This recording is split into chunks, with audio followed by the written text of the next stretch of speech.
You have another stack of extra stuff starting on page 75 from an entirely different program. We're not going to talk about it, but I just want you to know you got it. We are beginning on page 84 with copywriting hijack number 13, which looks like this. And so when you think about what gets people's attention, to Dan's point, what captivates their interest, I want you to think about something that has happened in media over time. So, in the 1950s, all news content was completely separated with borders in between. Meaning, there was what is now called hard news, world affairs, national affairs, at the local level, fires, robberies, killings, road closings, hard news. And a hard news cast dealt entirely with hard news. That's it. If you watched the Today Show in the David Garroway and Florence Henderson black and white days, the Today Show was a news show. It was not an entertainment show. Sports news was segmented. In the newspaper, of course, a sports section. And no one in sports was outside of that section. So if you get an Akron Beacon Journal, an Akron newspaper today, LeBron's on the front page. Never would have happened in the 1950s. I don't care what was going on. He'd be on the front page of the sports section. He wouldn't be on the front page of the main news section because he didn't belong there. Entertainment news was in the newspaper in the entertainment section. There were no entertainment-only TV shows like Entertainment Tonight, and that stuff all came along later. But there were gossip magazines, right? So LA Confidential, you know, those kind of things. That's where that was. And it was entirely, everything was fenced off. And then gradually it began to kind of drift and what really is news and all the way to where we are now, where not only is there complete overlap and no fences, often non-news is given priority over news, even in what is purported to be a newscast.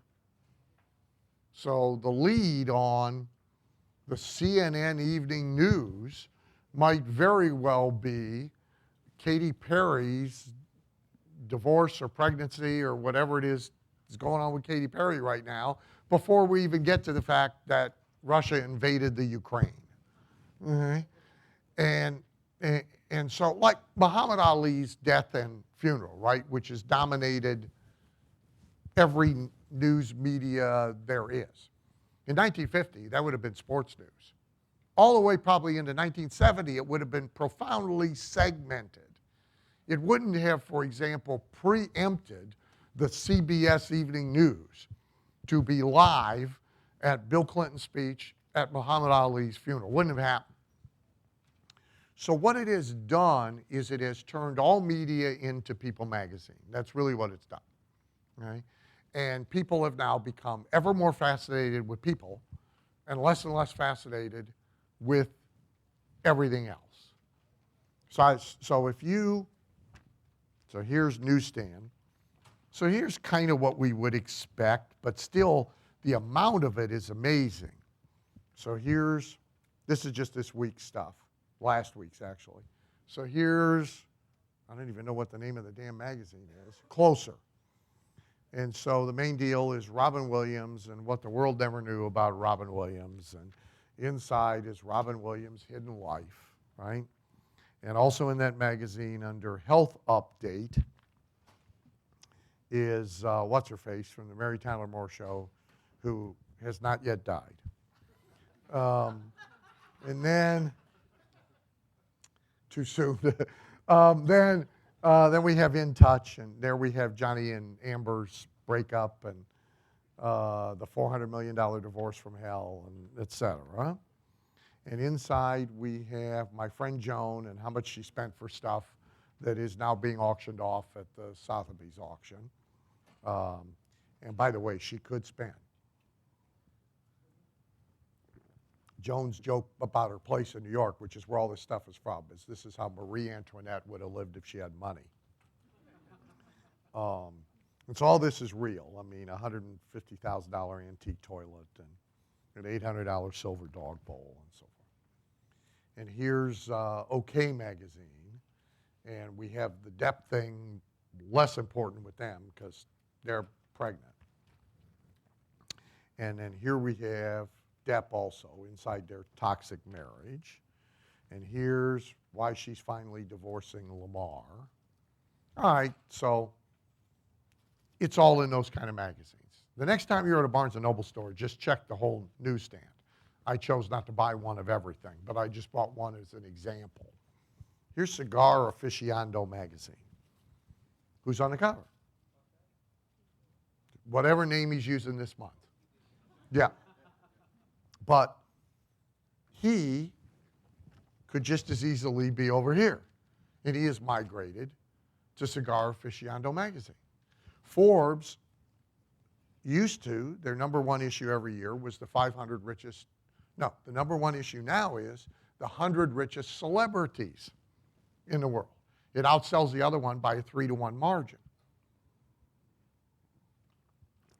If you go to a Barnes & Noble newsstand and you work from left to right, my count roughly the other day was 30% of all magazines that have nothing whatsoever to do with people are all about people. They're not now, the covers are not now about what they were about. It ain't about cigars, it's about him. And it ain't about modern railroading, it's about what famous person has a toy railroad in his basement. And so this is what people are into. Therefore, the foundation of persuasion is now that we are interested in people. So once we're interested in us, and then what we're interested in most is somebody else. Mostly somebody famous, but not necessarily. Therefore, if we are talking to them about anything else, we have something of a struggle on our hands. And that's why you see this change in these magazine covers, is they've gradually come to accept the fact that if they're showing anything else, they have an uphill struggle at selling a magazine. And why they've changed TV news and radio news, because if we're not, so look, it's why Trump's the godsend of, to media, because he's a damn celebrity. That's what's happened. They're all getting a reality TV show for free. That's what they got, right? And they use him, and 12 million people tune in. They don't use him, 800,000 tune in. When you think about, so the worst of the debates pulled over 10 million viewers. The total viewership for primetime cable news is 2 million. That's all. More people watch Entertainment Tonight and TMZ added together than watch the news, by the way. So Trump is like, we want him all the time. The other day they were complaining. So there's a Sunday morning news show. Fox has one and CNN was. Fox's is called Media Buzz. CNN's is Reliable Sources. Thank you very much. So these are media shows about the media, is what they are. Okay, so this is like having your own Facebook site and broadcasting the sandwich you're eating. So they now have an hour to talk about themselves and whether they're doing good media or bad media, whatever. So they're peeing and moaning on reliable sources. about all the media attention being given to Trump, right? So half of the show is them complaining about Trump while they are talking about Trump and showing us pictures of Trump, right? Well, why else, right? And the big thing that they showed, which is funny, so Hillary was giving a speech live at whatever night this was. And Bill was speaking somewhere. And MSNBC, not just Fox, MSNBC, Fox, and CNN, all at the same time, they were showing none of those speeches. They were showing an empty stage with flags and a microphone waiting for Trump to arrive. This is what they were broadcasting, is where he might get to sometime in the future, while these poor saps are actually speaking, and nobody is covering the speeches. MSNBC was kind enough to put it in a little box down in the right-hand corner, captioned Hillary speaking, but you couldn't hear her. You heard Brian Williams and Rachel Maddow talking about the empty stage with the microphone and the flags. And they were understandably, on reliable sources, aggravated about this. But it was their own network, too, doing it. Because an empty stage where he might appear will hold the attention of people more than any of the other ones actually appearing. This is what has happened, right? And so when you understand how, this is where we are at, whether you like it or not. So if you want to seize attention and hold attention, you have to think about people and then stories, because this is where people are at.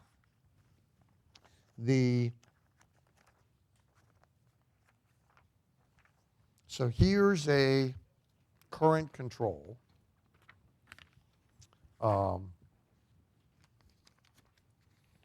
That is totally story-driven.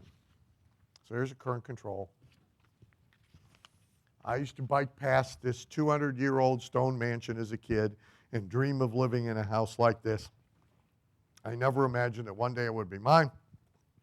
Let me share the story of how I built a seven-figure fortune after I lost 62% of my savings and now live the life I always imagined. Now, this is relatively daring in the sense that a lot of people are afraid to lead with a story. They're afraid that they'll lose people before they get to make their pitch. So most people will lead with pitch elements, and if they use a story, they'll get to it later. However, where we are now, in many cases, you're better off leading with the story, because people are more interested in people than they are in anything else. The second thing that the people story does, I'm on year 86, is it's one of those things that switches off somebody's critical thinking. So this is important to understand. To Dan's point, so story triggers things in our brain that are different than what facts and figures and information and even ideas trigger. So it causes different emotional responses. But also, it works differently than assertion. So when I assert X, everybody has a different reaction to that than when I present X in the context of a story about a person or about people. Outright assertion automatically causes a questioning response. We automatically push back against assertion. Well, who says so? Is that true? Do I agree with it? Is there a study? What are the facts? That doesn't sound right to me, et cetera, et cetera, et cetera. When it is put inside a story about a person, we don't do that. we get sucked into the story, if you will. And we are likely now to accept the premise when it is buried in a story. So you will see, they do it, most of them clumsily. But you know, they've been doing it since Eisenhower, for God's sakes. You will, at like a political event or the State of the Union speech, they will have the one-legged veteran or the headless college graduate or, you know, the single mom who has had to raise 12 children with no job. They'll have this person with them that so Hillary's going to be running around with Trump U victims, by the way. That's what she's going to be holding them up. And here I got Ivan here, who mortgaged his grandma's wheelchair to take the coaching program and didn't get rich. And grandma now, they've had to bolt furniture casters on her feet and they push her around because she doesn't have a wheelchair anymore. I mean, and she's going to have the person right there. So when she tells you the story, she's going to be waving this pitiful person. So they all do it, right? All of them. Our side, their side, whatever side you're on, everybody does it.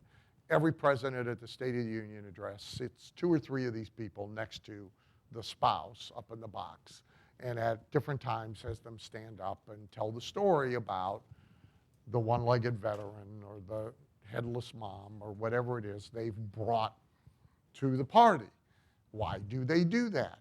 Because that story works better than an outright assertion making the same point. Even people who were braced against their assertions get sucked into the story.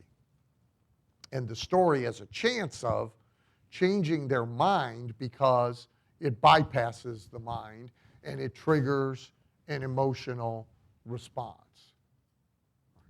So that's the second reason to do them. So the term on page 87, there's 2 terms in this. It's from a book called Riveted. There's 2 terms that are real good to kind of lock on and think about and remember as you go ye forth to apply this stuff. One is social explanations. What a great term. So people now have a predilection. We know they want to know why. They want an explanation. But now what they like best is a social explanation. This is so because here's a story about a fireman that proves this point. Not here's a scientific explanation. Here's a factual explanation. Here's a mathematical explanation. No, social explanation now actually works better. Second great term. This is the popularity of horoscopes is an example of our species centrism. What a great term. But he's right. So we are now totally centered on ourselves. And something Dan said is also true. We're training ourselves to be more and more centered on ourselves with that damn phone you have and all the social media. Everybody has decided they're interesting all of a sudden. Okay? And they're all broadcasting. Every moment. And so they are teaching people to do it in commercials, right? So the Arby's commercial has people taking pictures of the Arby's food they're eating and uploading it to their Facebook site. So it's going on in a commercial. Who gives a crap what you're eating, right? I'm like the most interesting guy in the room, and people don't even care what I'm eating, let alone what you're eating. But here we are. We're going to upload this taco. What? But they're training people to do it, and so we are becoming more and more species-centric. We are interested in us and them and nothing else. So what is horribly frustrating, for example, to the global warming advocates is nobody cares about the facts. Regardless of where you are on that thing, nobody gives a rat's ass about the science. And they should have kept on with the one picture they had of the polar bear stranded on the one Gore used. the polar bear on the ice float out in the middle of nowhere who can't get back to shore like they swim. You know, well, but see, people don't know. Say, that thing played beautifully on people's ignorance. See, they think it's the same as a brown bear, right? They think those bears can only walk, right? They swim like fish, these things, right? Plus, they shot the picture like this. As soon as you broadened it out, you know, there's a fishing boat over here, and there's a shore over there, and but the picture of the stranded polar bear was much better than all the facts, because we don't really care about facts. But we'll get sucked into a story, right? And people who are prone to reject assertions about global warming, now euphemistically called climate change, because they realized it was hard to convince people of global warming when it was 22 degrees below in Duluth. So we'll call it climate change, right? So no matter what the change is, it's part of our crisis.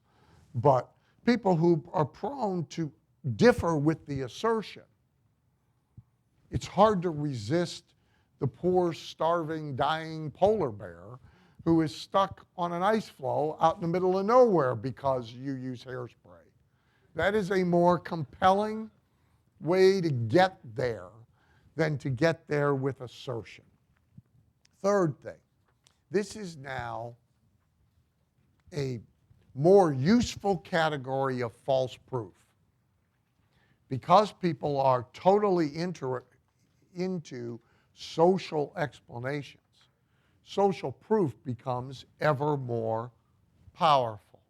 We can now prove cases purely with social proof. We don't need factual and scientific proof because people are centric to people.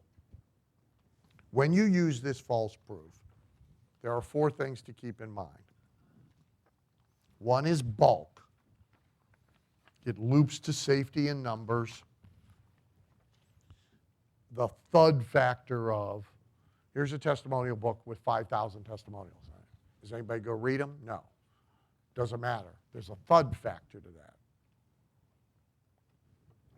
So quantity matters. Heft, meaning, do they have authority? Do they have credibility? Do they have believability? Are they relevant? So again, now who they are. If it's a registered nurse, how old is she? How long has she been an RN? Is she specialized in anything? How do we give these people heft? So like when I did Miracle Air, I was looking for, because we're selling to really old people, I'm looking for people that have testimonials, and I'm throwing other ones out. I'm looking for ones that have high trust factor with old people. Pastors, school teachers, firemen, cops, registered nurses, right? This football coach, high school football coach. That's what I want, right? Because of this. Persuasiveness. Now, what's the story? Do we have facts? Do we have details? Do we have specificity? Do we have photos? Do we have documents? Do we have, if we're doing money, are we going to show tax returns? Are we going to show sworn statement by the accountant? And then last, affinity. Acceptance of people as proof goes up to the extent to which the people presented are just like me. This is, again, an argument for market segmentation and showing different things to different people at different times. Because all the quantity in the world and all the heft in the world and what they say is undermined or helped by how close they are to me. Age, family, past occupation, interests, all of that. People, so if you want to convince a fireman to do get rich in real estate, show them firemen. You can show them cops, not as good, better than the general public, but firemen, great, perfect, because he gets that. That guy's just like me. His daily experience is just like mine. So he's finding time to do this in between putting out fires and cooking chili and whatever the hell else they do. I haven't watched Rescue Me in a few seasons, so I don't know what they do. I think it's off the air. But but if you show a bunch of cops to a bunch of carpenters, no matter how many of them you got, they're not as effective as showing carpenters. Right? And so this is an argument for, again, message to market match. I gave you some people testimonial examples. I gave you ones we did for People Stories, for Psychocybe, out of the Archives collection, and also out of the Archives collection, which if you don't have it, GKIC has it available, is stuff, it's old now, but it's great stuff we did for, starting on your page 93, for a client of mine who's in the backyard shed business. And so this is the storybook. It's really 83 stories. It's 83 people stories of shed owners and why they own sheds. Then we did a DVD. And my favorite, but also one of the two scariest ones, it's on your page 97. It's the only one I'm going to mention. Fairy dressing room. See, 10 years ago, I could have done a bunch of jokes, one right after the other. Now, it's prohibited. But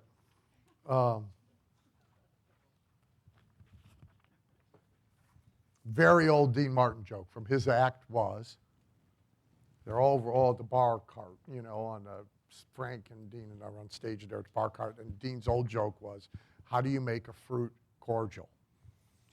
And everybody laughed without the punchline, which was, be pleasant to them. So I could have done a bunch of jokes here, but they're politically incorrect, and they'll have to edit them all out, and so I won't. But anyway, so here this person has bought this shed. The most unique use I have found for the shed is my annual, this is an adult. The most unique use I have found for the shed is for my annual tea party.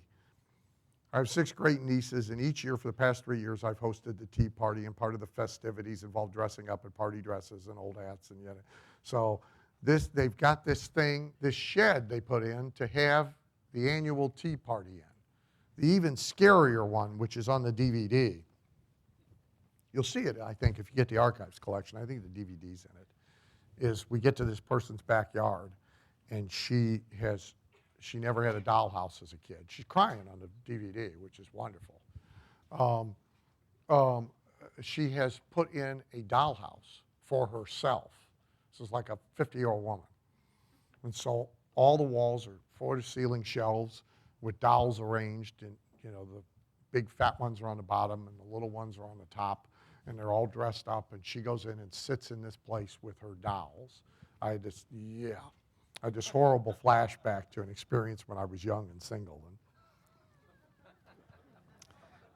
And I said to, you know, I really looked green, and my video guy, Chip, looks at me and says, are you all right? I said, I am not all right. You got to finish this on your own. I'm like, out of here. The last time I saw this, I dove right out the window. There's also a joke I can't do, by the way. So, number 14, your page 101. Statements of profound importance. This is really pretty simple, but it's really pretty big. Vast numbers of people understate the importance of what they do. They fear they're overstating when they really are understating. People cannot be relied upon to understand how important what it is that you do is. You have to tell them. And you cannot be shy. You know, Zig's old line, timid salespeople have skinny kids. So you can't be restrained about this at all. Everything, you saw that line I used, which I borrowed, in the Win Trillions thing. It's life-altering money. Not just a lot of money you're going to win. It's life-altering money. You cannot be careful, restrained, timid, conservative about putting across the importance of who you are, what you do, what you want them to do.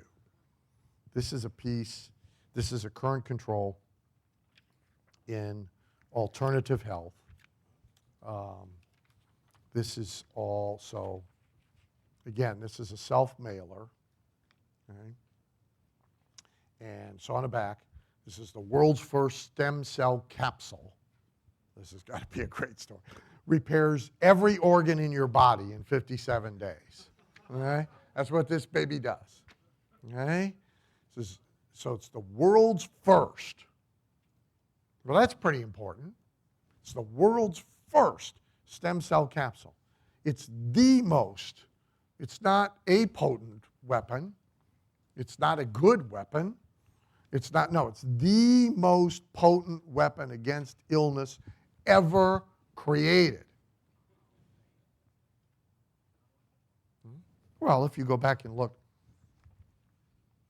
this thing you're at is the most dangerous ever in my entire career. It threatens, this is the same stuff, guys. This is mind-blowing discovery.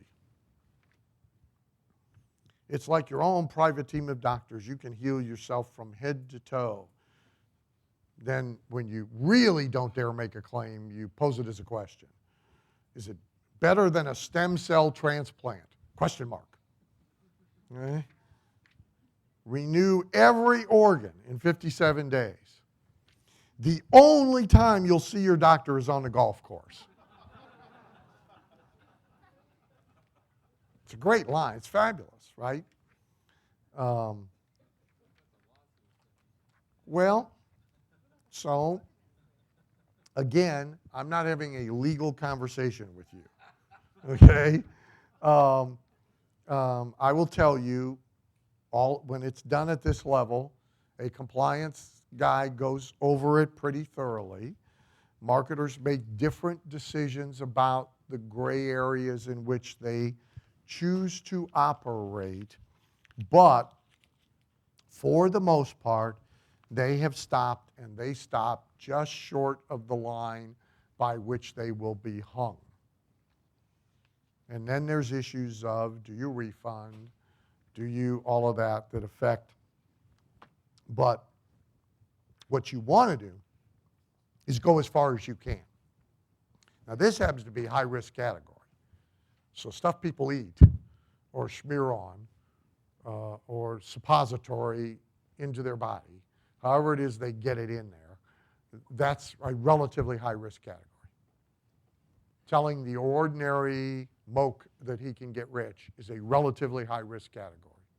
Telling people, for example, that the world is going to end, which Bellinger has irritatingly told me this morning that's not what he really does. But, telling people that the world is going to end and the entire power grid is going to be gone and you're all going to starve, by the way, that's not a high-risk category. The regulatory community pretty much doesn't care about that, and you can make any predictions you want. So different categories have different risks. But here's another question mark. This is a popular technique, by the way. So this pill will put your doctor out of business. That's a step too far. Could this pill put your doctor out of business? Experts say yes. Well, which experts? But it wasn't us. We didn't say it. Break free of illness, even if you've suffered for years. Now that's see what that is the stopping the disqualification, right? Oh, I can't break free. This is not for me because I've had this illness for 50 years. Doesn't matter. That does not matter, right? Independent research study proves effectiveness. Yeah, So this is a good, better, best, by the way. This is an inventory load as well. So this is full of statements of profound importance. That's what it is.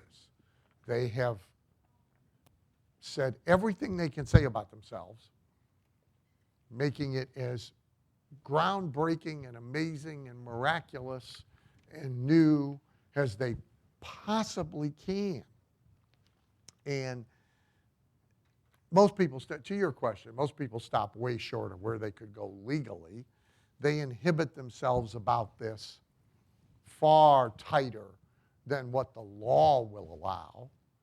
And they inhibit themselves far short of what their audience is willing to believe. They stop themselves short. And you want to go to the outer limit of this, that law and you sleeping at night and will allow you to go. The other way to get there, back to your page, whatever it is, my list, the other way to get there is with very dramatic analogies. They are their own form of statements of profound importance. Then there are different ways to create added importance other than statement. Right? So one that I tend to use a lot, that mostly is not actually true, but it doesn't matter, is trademark, register mark, copyright mark, if you have a patent, patent number, if you don't, patent pending, which will be pending forevermore. These things instantly make whatever the hell you've attached them to seem more important. Non-disclosure statements make whatever you attach them to seem more important. The way you deliver things, which we're talking about in a second, it's a hijack of its own, is added importance. So the very fact, for example, so often when I'm talking about direct mail, I'm really talking about FedEx.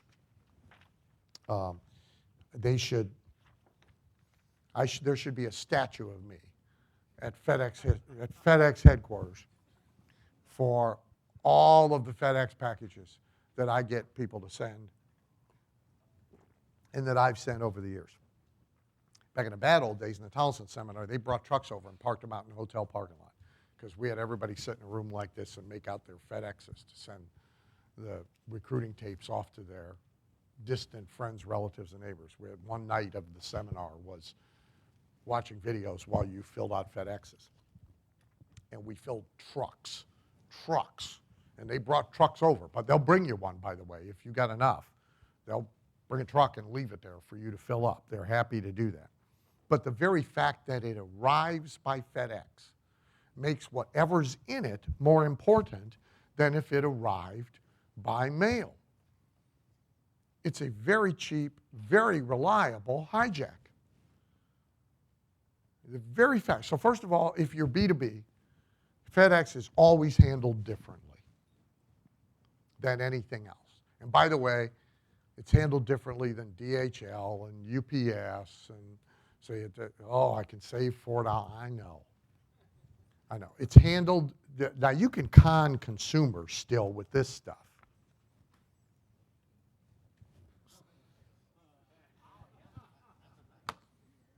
So you can still con consumers with that. You cannot con business people and gatekeepers with this anymore. Those days are over. There was a day when this stuff worked magically with anybody. It now only pretty much works. And they're probably, at some point, they're probably going to get a cease and desist. But in the meantime, this, by the way, whose pitch is this? I think this is a skincare pitch, or a nutrition pitch, one or the other. Yeah. Post-it note on the little booklet. Immutol, how 7 sick salmon, unconventional wisdom, serendipity, and a beer brewery saved an economy, healed the hopeless, and changed the course of modern immunology. Huh? How about that? Now, they have so there's not a specific promise to you, right? But they have the luxury kind of starting with the story because they did this, right? So I use FedEx a lot because it's a cheap way to buy being handled differently, all the way to dance point. So print triggers different things in our heads automatically than does any other deliverable that's digital. FedEx triggers different things in everybody's head than mail. It's an embed. FedEx embedded it for us. All right? And so for $6, $8, whatever the hell it is, you buy a lot. Partiv, who's never here when I want him, he's here when I don't want him, which is a lot. I mean, he's never missing when I don't want him. Anytime I'm going to talk about him, where is he now? Where is the little guy now? Well, you got to occasionally worry about this because he could be trapped somewhere. You know? Years ago, I was at an NSA meeting. John and Greg Rice, the little twin midgets. One of them's dead now, but little twin midgets that were Glenn Turner's bodyguards, and they're really small. And I'm at an NSA meeting, and I hit an elevator button, and the elevator opens, and either John or Greg, I could never tell them apart either. He's standing there. I said, "Are you getting off?" He says, no, I'm waiting for you. He says, "I can't reach the buttons." So Partiv could be in an elevator for all we know, right? There you are. There you are. You didn't do anything. I was just explaining to everybody that anytime I want you, you aren't here. But when I do not want you, you never fail to be around.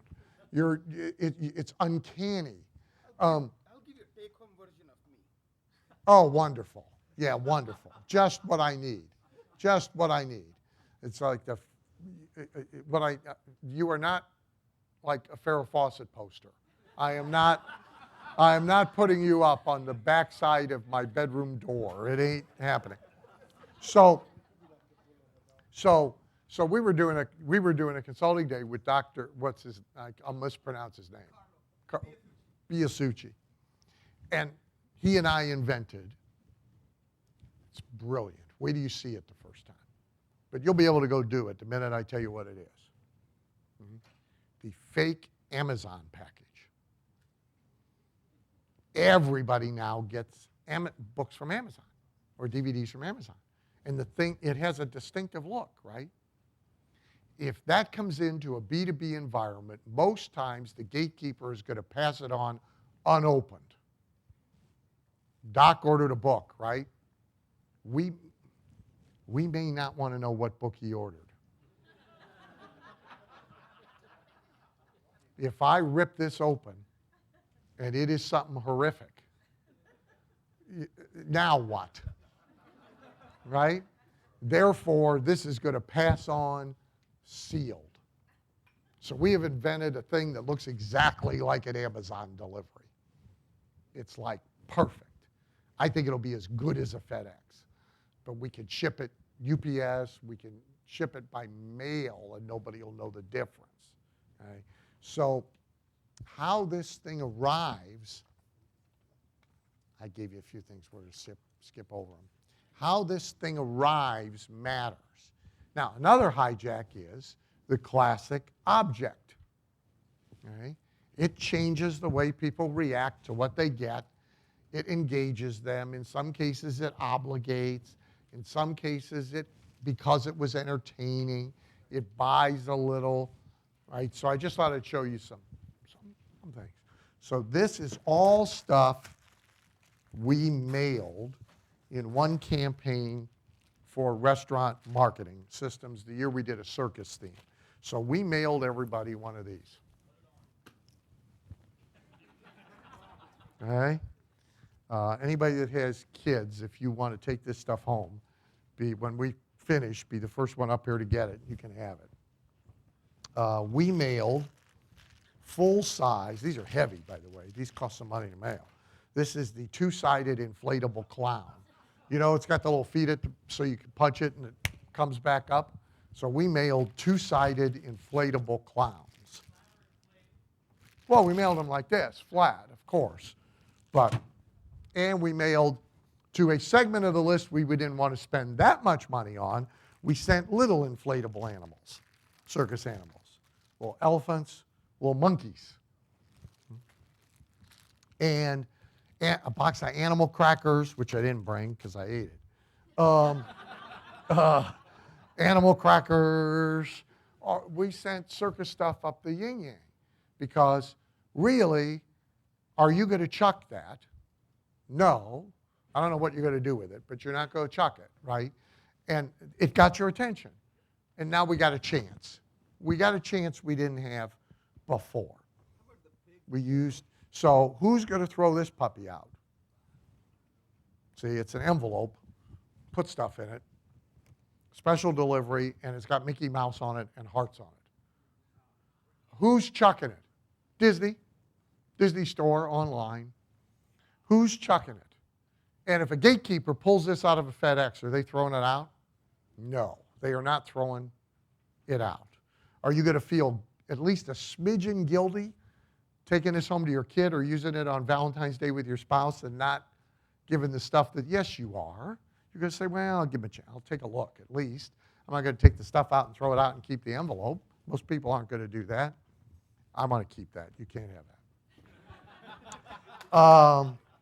that. Most of you saw, but if you're new, you don't know our bullet mailing, right? There's a bullet in here. So it's got a wanted poster. It's personalized, and there's a wanted poster thing inside. So the pitch piece looks like a wanted poster, and there's a real bullet. I will tell you, every time you use these, there's a problem. Every single time I hear the problem story. Some ambitious postal inspector heard it rattling around in there and opened the mail, and now there were 5 of them, and now the postal inspector guy is on the phone or at your house wanting to know what the hell you're doing. And, you know, we're in a climate where this is kind of a problem. But nobody throws them out, right? I'm going to keep it on my desk. I'm going to give it to a buddy who's a gun freak, whatever, and now I got their attention. Right? And generally speaking, people will tell you it's worth the problems to do the mailing. You can't have that either. Now they bungled it ultimately, and they bungled it in 2 ways. So it's Tiffany's color, right? So it's like a Tiffany box, right? Now, here's how they bungled this, and then they bungled it inside, too. But this is for financial advisors. This is Jim, Larry, this is your business. So they sent it UPS ground. Dumb. We're going to go to all the trouble, and wait till you see what they spent when I get inside.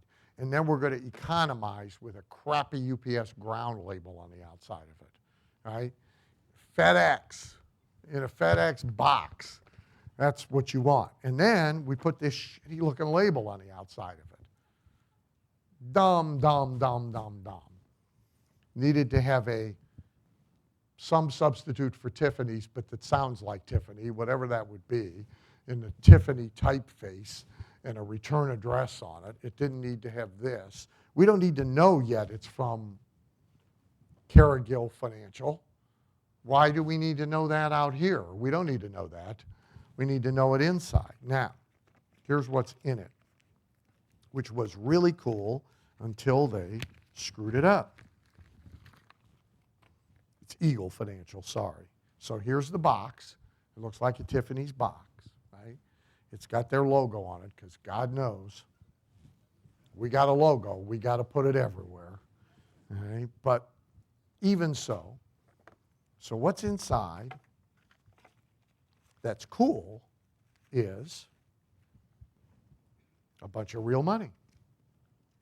Now, of course, they're going after really affluent clients, so it wouldn't have killed them to put 100 in, but so it's $100, right? Which you can't have that either. Now, Here's what they missed up. First of all, this crap's on the top. It should have been on the bottom, or it should have been fastened inside the lid, because it got in the way of me getting to the money. And by the way, how you put shit together matters, right? Half of the direct mail I get has been stuffed in the wrong direction. People open an envelope from the back. They don't, with the back facing them. They don't open it with the front facing them. And morons will load their stuff in with the thing they want to see first facing the front. And often the thing you see first is the order form, which they have put at the back. So this thing shouldn't have been.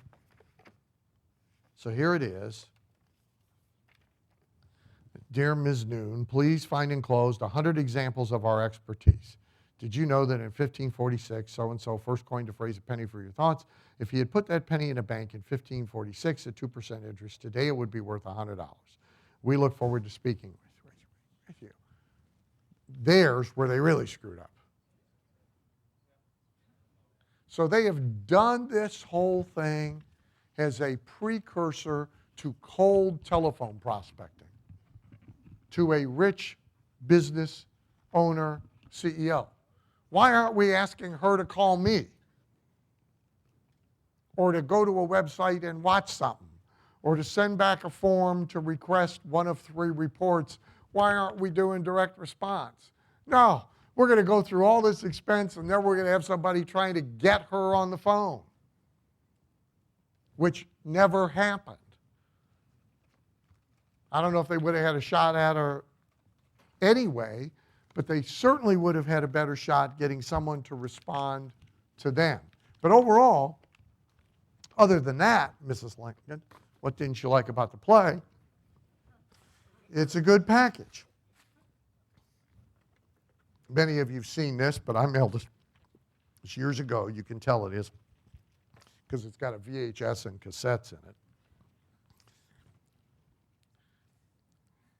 Google VHS. But this thing mailed shrink wrapped with a sales letter on top and fastened closed and shrink wrapped to the whole NSA list. The contents of the box are guaranteed. It says if you open a box and you listen to stuff and you read the stuff and you think we wasted your time, we'll send you $25 or we'll give $50 to Habitat for Humanity. By the way, the ones who claimed, this is National Speakers Association, nobody sent the money to charity. We paid out some $25. We didn't pay out any 50s. But this thing was hugely successful.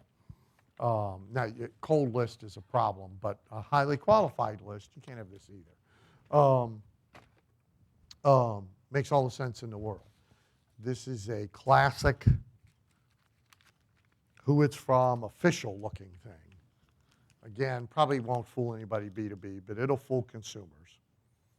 So, monitored release tracked by sender. I don't even know what that means. Sounds like a law firm, kind of. Currency disbursement. It is personalized.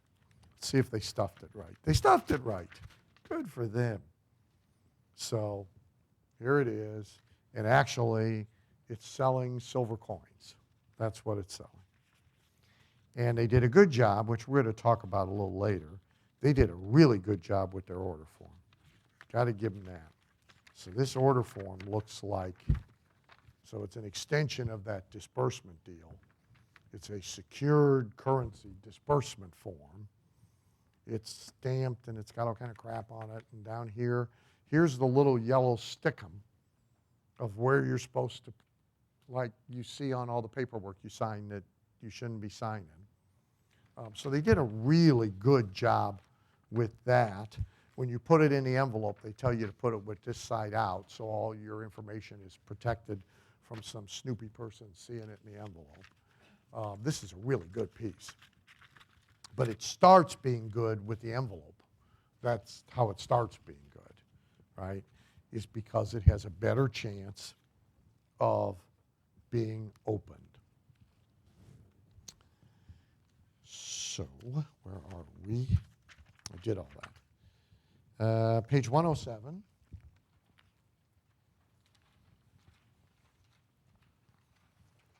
This copy is about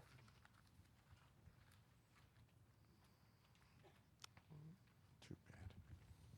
This copy is about finding out what your target really wants.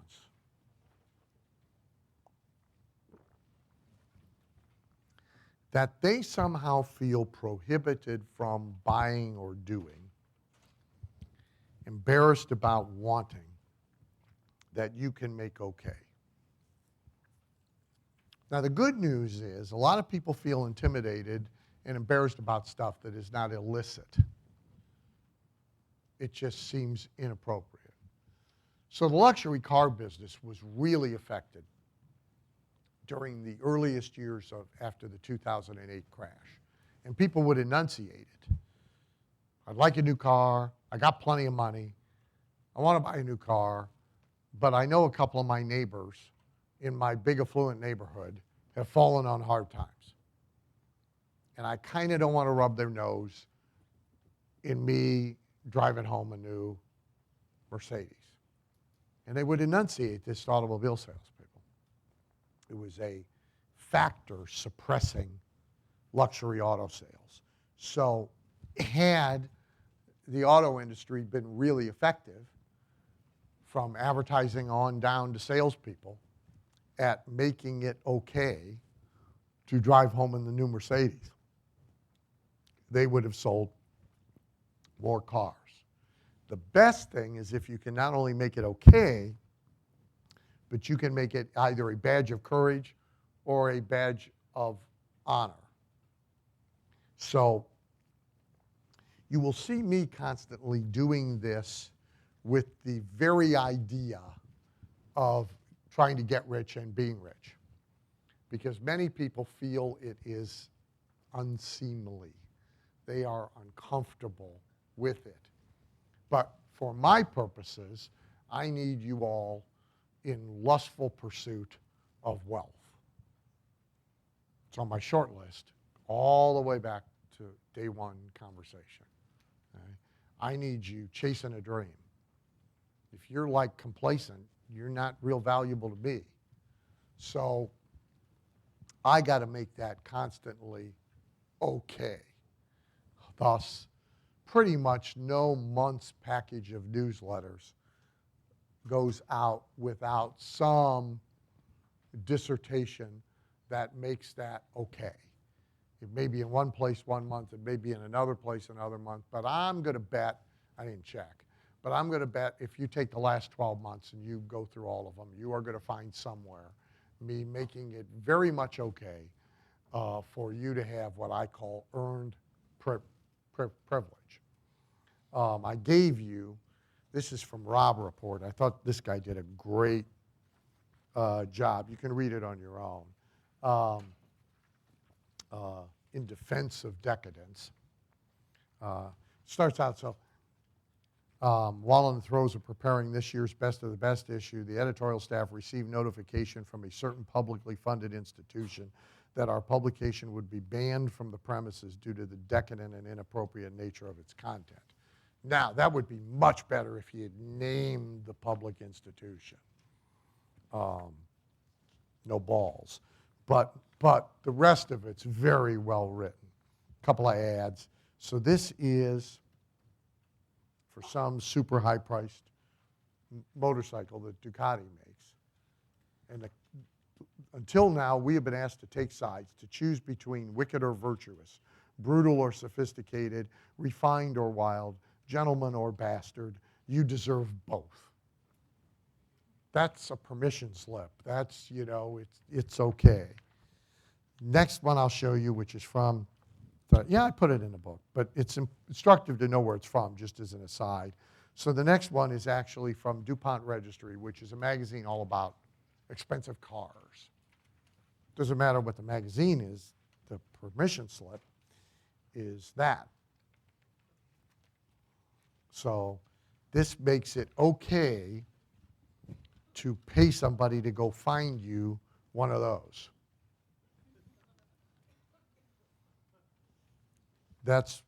Or one of those, because it's a page ad. $15,000 sale, by the way, in case anybody's curious. Cheap at twice the price. And it's like a boat. The initial cost is nowhere near. So this is just like a boat. Just like a couple racehorses. The price of the horse is a small piece of this puzzle. But the copy's really good. You've climbed the ladder of success, and you want a stunning, high-caliber woman. So this is okay for you to want this. You don't need to feel bad about this. And it's okay, but a lot of people feel it's not okay. Geez, it's really superficial of me. It's really unseemly. It's really, so they want to address immediately, hey, this is okay for you. So that's that kind of copy. I'm watching the clock a little bit now. Number 16, page 112. This just gets a quick mention, but it's instructive. And that is, at some point, how tough should you be? So if you take a look at, like if you go back and look at Brinkley, the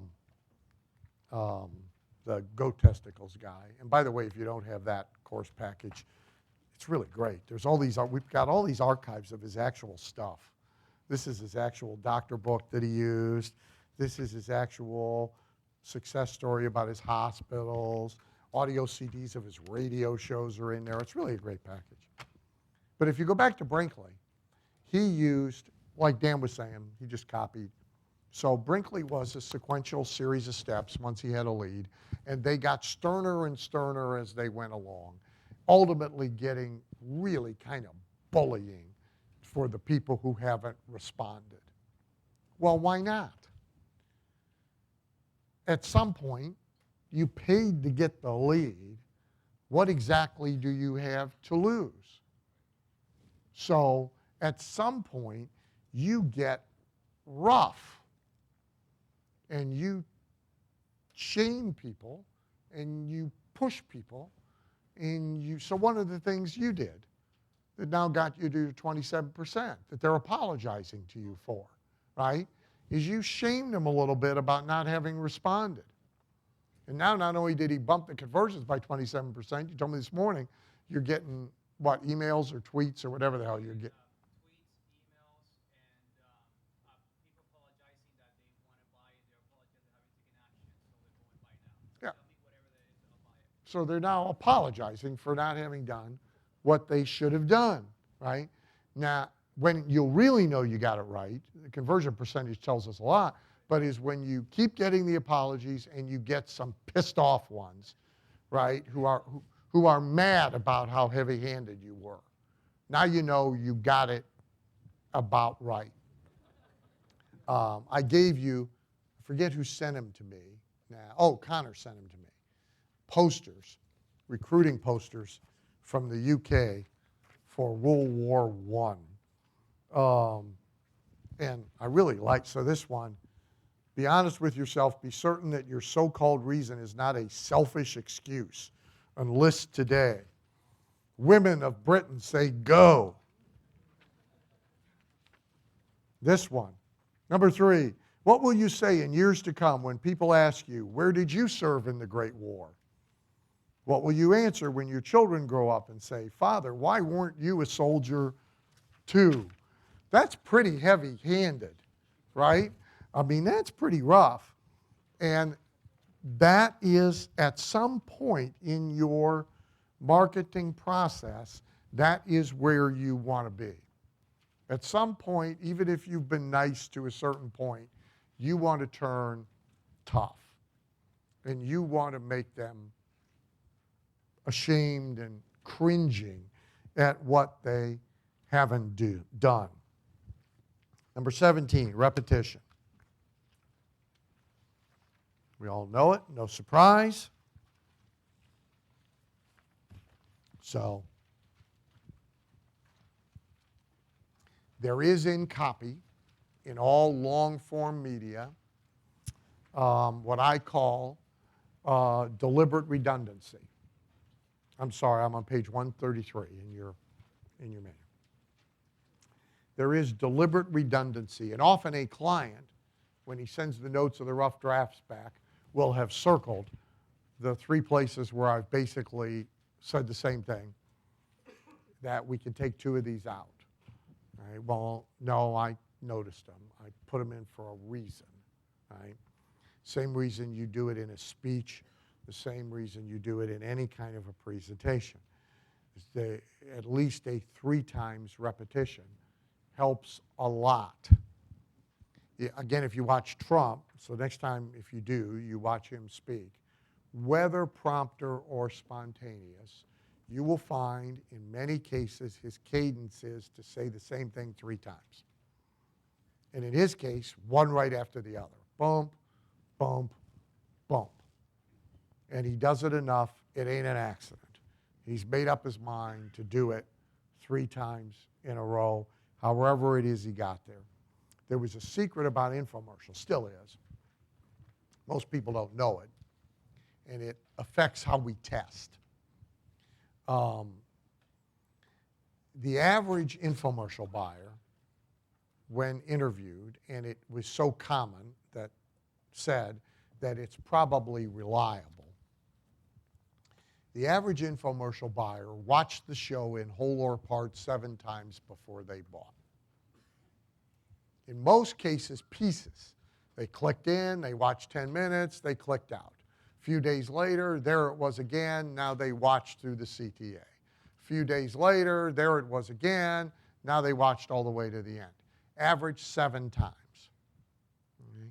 So test is like 3 markets saturation airing, not 30 markets, 1 or 2 airings in each one. Because if you do the second thing, you don't know anything because you need the 7 times repetition to know. Now this is why, and we do it, obviously, GKC, it's why the one-time webcast is problematic. Because they only watched it 1 time, right? So you see us do run-up to it to get some repetition into the run-up before we do the webcast.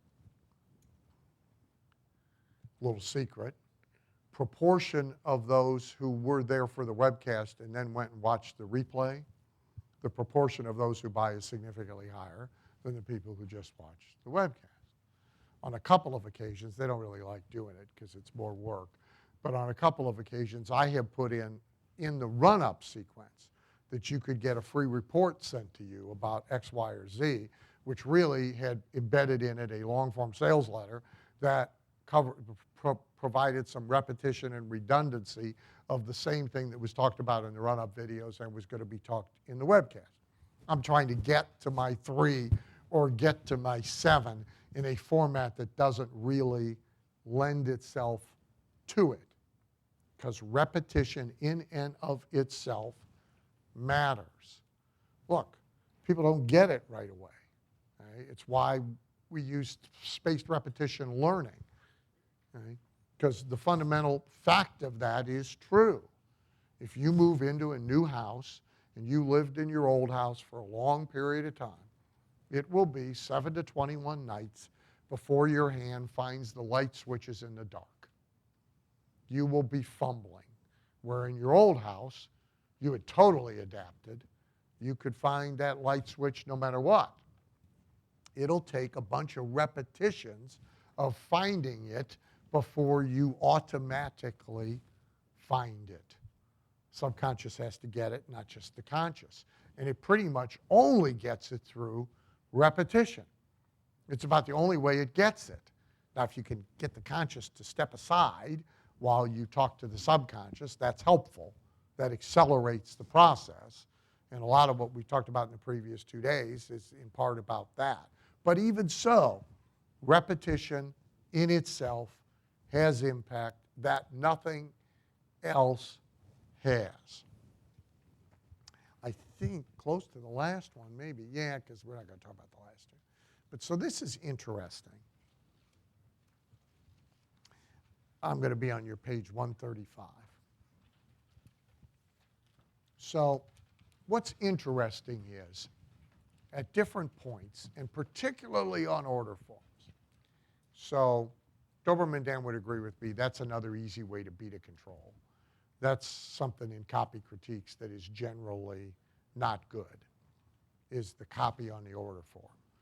Most people think of it kind of as an afterthought, when in reality it's just as important as everything else. Hal Halbert did really good order forms. T.J. Rohleder does really good order forms. That order form in that direct mail piece is a really good order form. And if you jump to it ahead of things, there's a pretty good chance it will get you back into the presentation because the order form is good enough. But one of the interesting things about order forms, and sometimes other places, is the voice that it is in. So this is about changing so that the customer is saying it to you, the seller, instead of you, the seller, saying it to the customer, or it being neutral. Because when the customer says it to you, it is more influential on the customer, obviously. So here's order form example. I've given you the A copy is the way you would see it in 90% of everybody's copy. The B is you will see it only in really smart people's copy. Okay? But just to prove it ain't just me, here is, just got it. And it's got my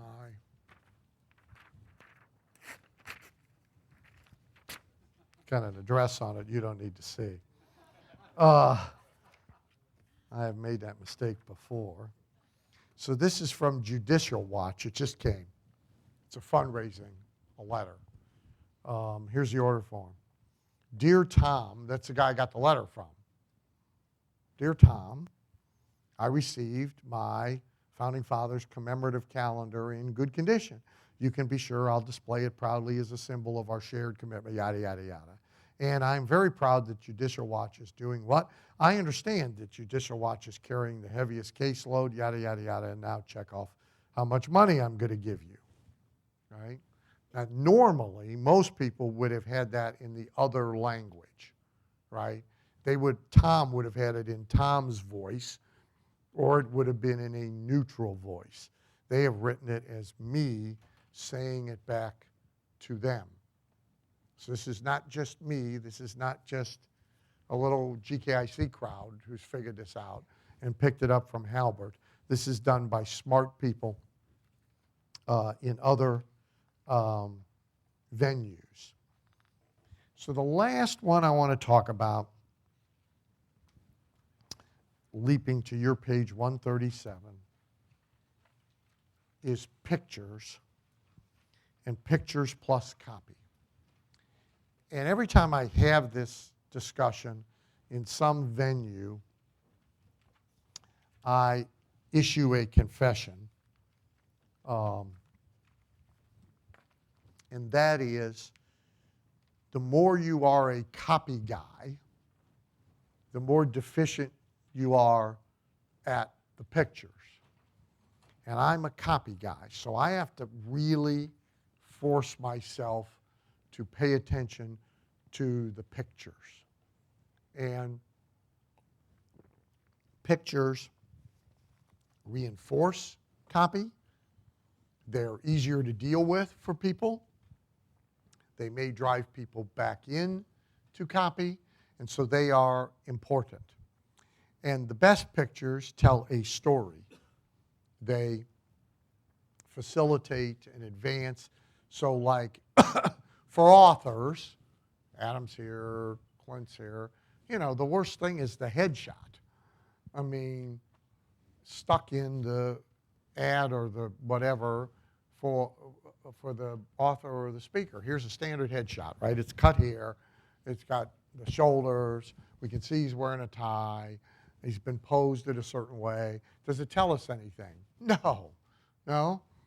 He should be on his sailboat, or he should be holding his dog, or he should be holding his book, or he should be in spontaneous consultation, consulting with you.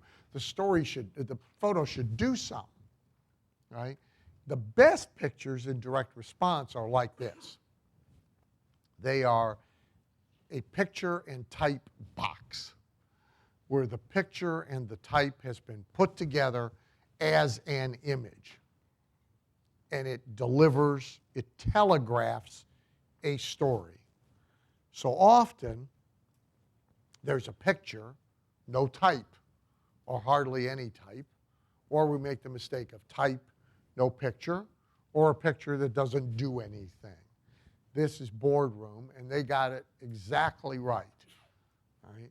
They have an image that incorporates type and illustration marked to facilitate the story.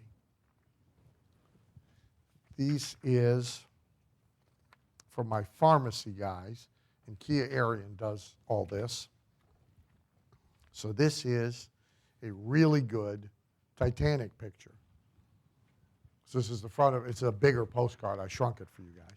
Is the end of the independent pharmacy near? Is it inevitable? Is the industry merely rearranging the deck chairs on the Titanic? This is a really good picture of the Titanic. So this is a box just like this. It's built exactly the same way, right? It's picture, type font, by the way.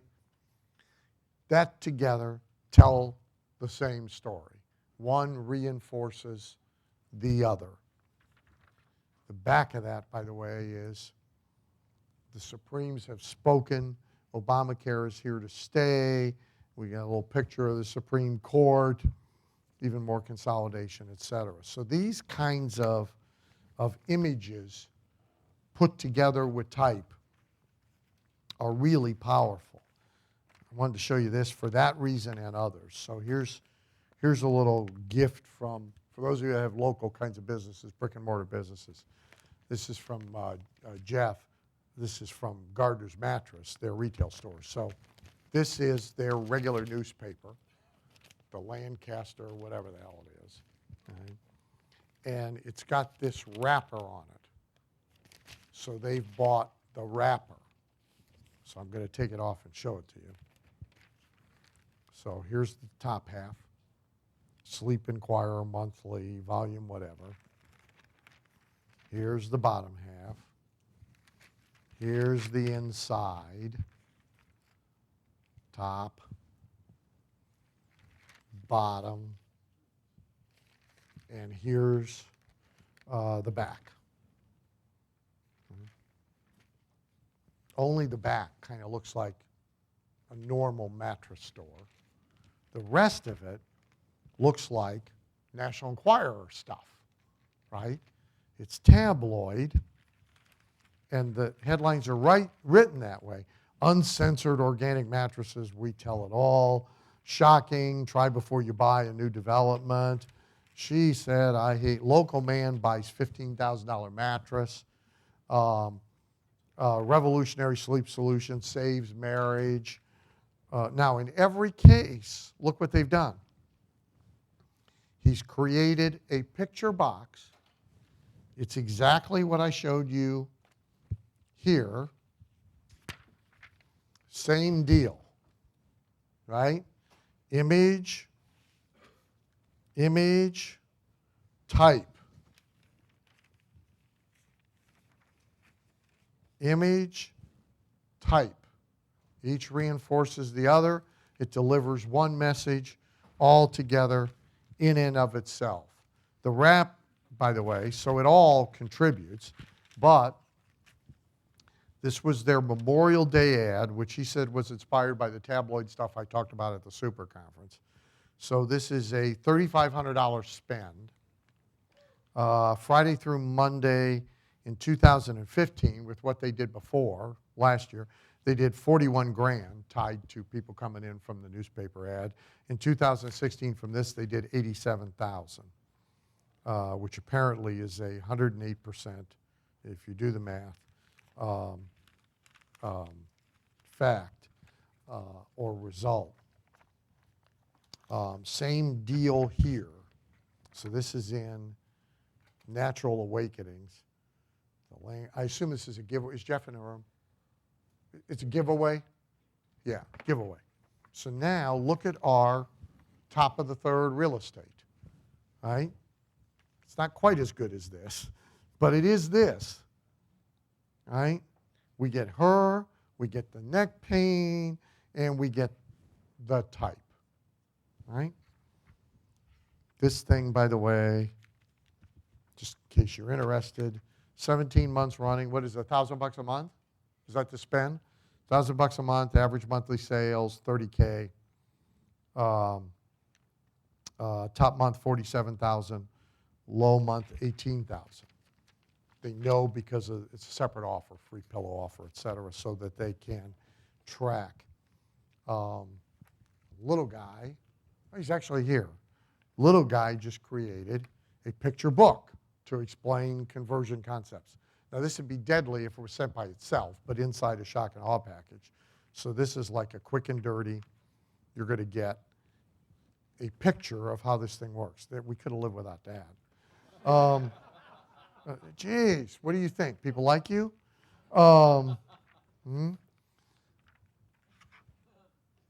That's a particularly good one, right? It tells a story. It arouses curiosity. There's a pile of shit. Oh, I wonder what all that stuff is, right? Let me see if we got another good one. Do we got another good one? No, we don't need that one. Here's what a shock and awe, big spread. Here's chairside marketing, big spread. Case presentation package, big spread. Wow box experience, big spread, etc. Again, deadly by itself, but in context, good thing, because it will bring people back into the other marketing material. Okay, now my interest is aroused. I'm willing to read some pages. So this last thing is don't ignore the mix of images and copy. That's why you see all the alternative health magalogs are illustrated sales letters, right? Because it helps deliver the message. And in their cases, largely, if all you do is read the picture boxes and you never read the copy, you still know enough to actually make the purchase at the end of the process. So we have a half an hour for Q&A, the last chance you got. I will say now, as always, thank you very much. I think we've had a great 3 days, and it is as much yours as mine, so thank you. I will let you know a couple of quick things. One, for next year, the last Vicki gave me a note, we were at 54. There can only be 170. So this will begin to be sold to people who weren't here pretty quick. So again, no one will get a lower price than what you can get if you do it here. The work with me and Doberman Dan, we are at 7, and I need a minimum of 10. So that may or may not happen. Those of you who have done that, you will know within a week. It's just us getting the facts out to you that it's a go or it's a no-go. And when we finish Q&A, I will rather quickly be packing up and leaving. So again, thank you very much. I appreciate all of you coming. And it's always a pleasure to work with you.